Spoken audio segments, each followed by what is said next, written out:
Tonight's Mass is rare in the sense that the Church tells us specifically what to preach about. Three things it says: the Eucharist, the priesthood, and fraternal charity. And we can glean a theme from this. And the theme for tonight is to have one is to have all.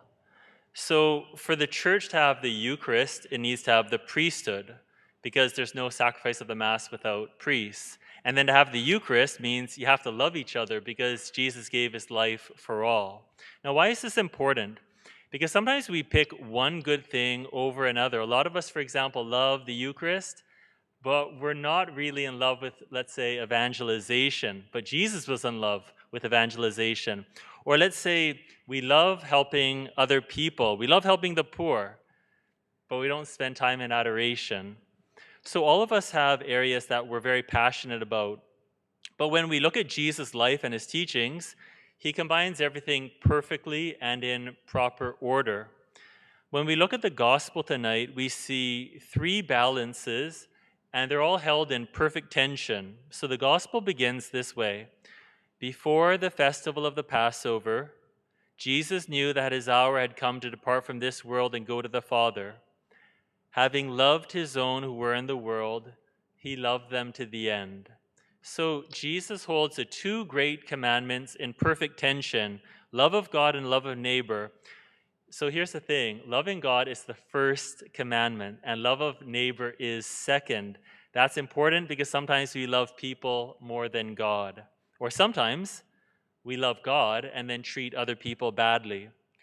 But Jesus came to do the will of the Father, that his name might be glorified. And he loves the Father so much that he wants to save us, because the Father loves us. Second, after washing the apostles' feet, Jesus said to them, "Do you know what I have done to you? You call me teacher and Lord, and you are right, for that is what I am. So if I, your Lord and teacher, have washed your feet, you also ought to wash one another's feet." Our culture loves equality. So the Bible teaches we're all made in the image and likeness of God, and so we are equal in our dignity and worth. But we still need leaders in every society. And Jesus gave us a hierarchy, not because some people are better, but because a body needs a head. So I don't know if you've ever noticed, whenever a certain society or group says, okay, let's all be equal, let's have no leaders, someone emerges as a leader.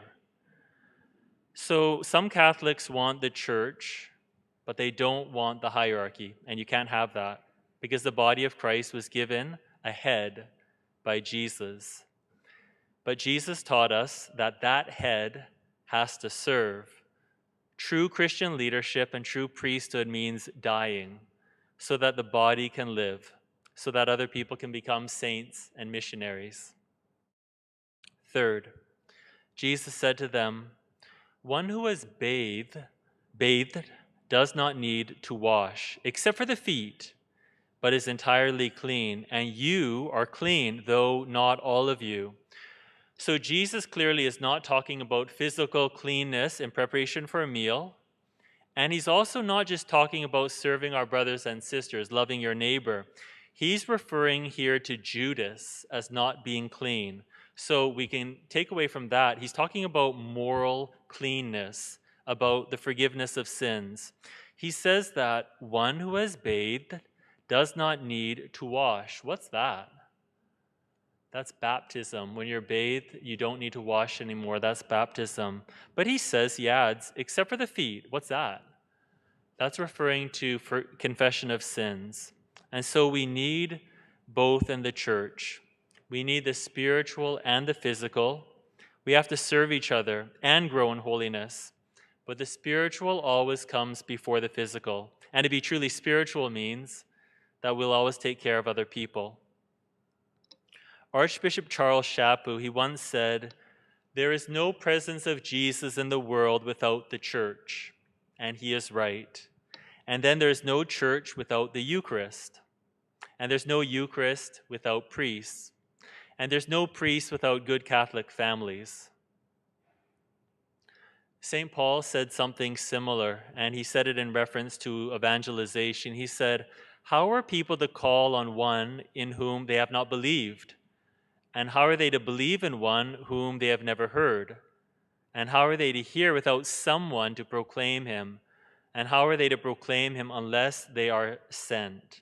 So we need evangelization and mission. To have one is to have all. And that requires letting go of our preferences. Okay, obviously you can't do everything, but you can have a heart for all good things. Father Thomas Dubé, he wrote that heroically holy people, they combine virtues that we normally think of as opposite.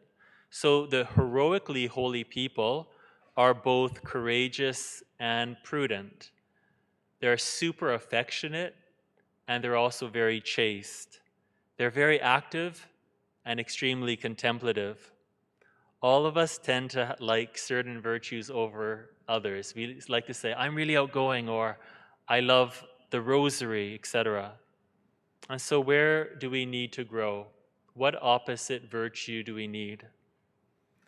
As we celebrate this Mass of the Lord's Supper, we enjoy the fact that so many good things come together tonight: love of God and neighbor, communal and individual prayer, prayer now, and then mission as soon as we leave tonight's church. To love Jesus is to love everything he loved. To have one is to have all.